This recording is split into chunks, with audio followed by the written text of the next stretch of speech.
Early influence and context. The genesis of sociological thought in India was intervened by with observations and analysis of its unique social structure, primarily caste. Classical psychologists like Auguste Comte, Kingsley Davis, H.W. Odom, McLevel Page suggested an initial exposure to broader sociological paradigm that may have indirectly influenced early Indian psychological thinking.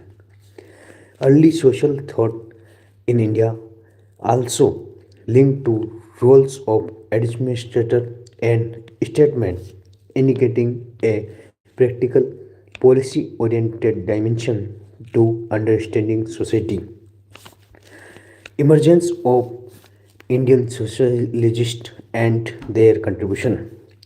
The development of a distinct Indian society is marked by the contribution of indigenous scholars who focused on specificities of Indian society.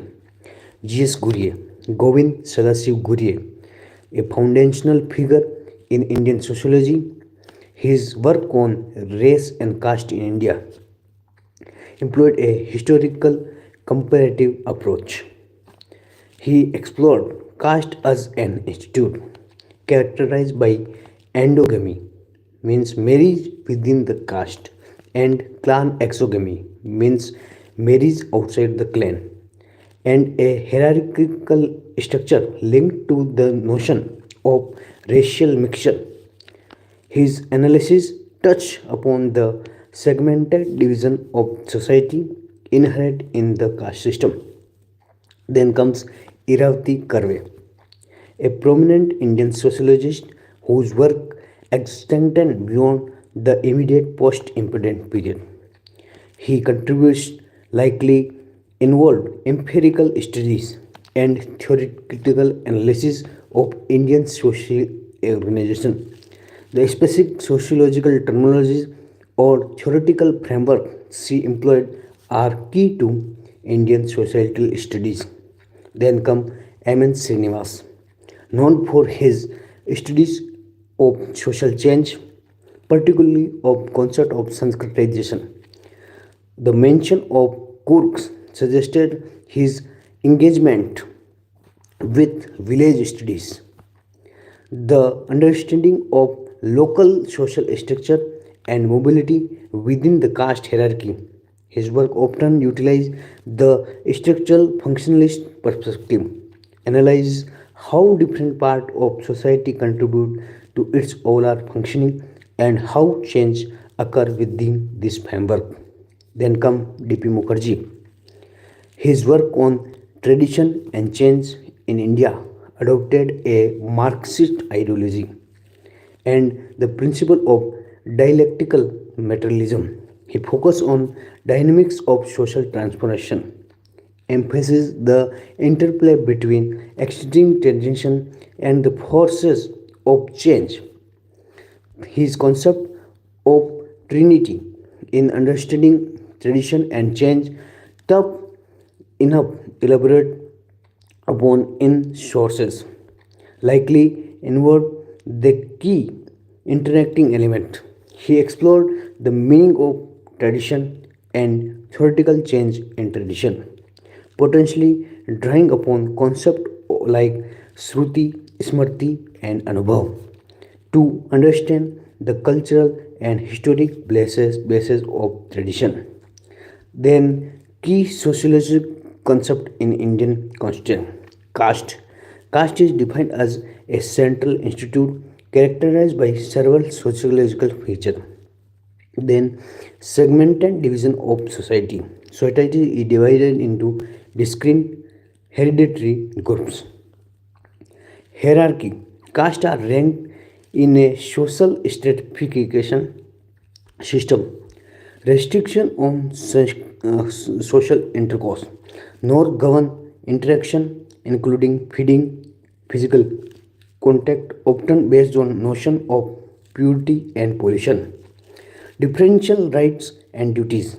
Each caste traditionally had a specific role obligation, and privileges. Restriction on choice of occupation. Traditionally, occupation was ascribed by birth within a caste. Restriction on marriage. Endogamy. Marriage within the caste is a norm. The term casta, Portuguese origin, highlight the historic recognition of the system.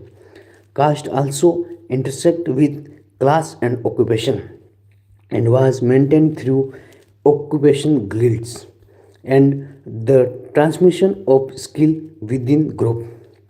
Tradition and change. A dynamic interplay studies through various sociological lenses. Tradition encompasses established or constant beliefs practice transmitted across generation. It also folk ways. Understanding the meaning of tradition involves examining its culture and historical root.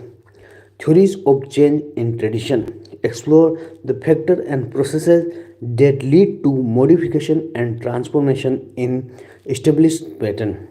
Concepts like adaptation and selective survival of traditional are relevant. Folkways, the mores and custom play a role in maintenance of and transmission of tradition. Dominant caste, a concept that emerged in the sociological analysis of post-independent India, referred to caste that wide economic and political power in a local regional context. This concept is crucial for understanding rural dynamic and social dynamic and power structure.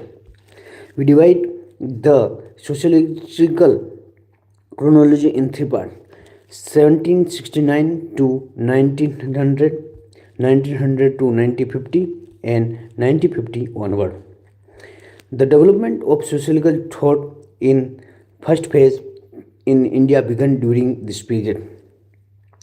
1838 mention in construct of August Kant coined the term sociology, and this period is of British rule over India. So British done the various surveys and sociological studies for their benefit, but these studies benefit us as well. Then 1900 to 1950, post-independence India, 1947 onward. This era saw a significant focus on Indian sociologists and their contribution. So, in this, the various Indian sociologists take part in this, like uh, uh, A.K. Anand Krishnan and S.C. Ray and Iyer. So they study in the first two decades in this. Then comes 1950 onward. This period is characterized by plan development and the influence of 5-year plan. The concept of dominant class in sociological studies is prominent here. The period from 1950 onward marks a distinct phase in development of Indian sociology, influenced by plan development instead through 5-year plan.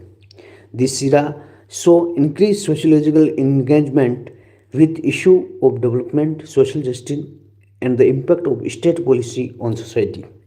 The concept of dominant caste gained sociological significance during the period, reflecting dynamics in rural India. Important social thinkers. Dipu Mukherjee, associated with Lucknow University. His work revolved around tradition and change in Indian society. He was influenced by Marx's ideology and concept of dialectic materialism.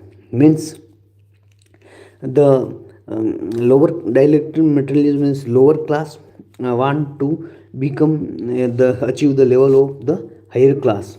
So there is conflict, and within this conflict a new class, middle class, is generated. Like this, D.P. Mukherjee relate to the tradition, the old tradition and new tradition. They conflict with each other, and a middle way, the dialectical intelligence is origin. Consider the interplay of thesis, antithesis, and synthesis in social change. Mukherjee emphasized understanding the meaning of tradition and theories of change in tradition. M.N. Srinivasa, known for his contribution to village study, particular his study of Brahmpura village of Karnataka, he utilized the fieldwork tradition in his sociological research. His work in village studies likely involved understanding land owning caste and landless and the Jajmani system, a system of traditional occupational relationship. The concept of self-sufficiency within the village context.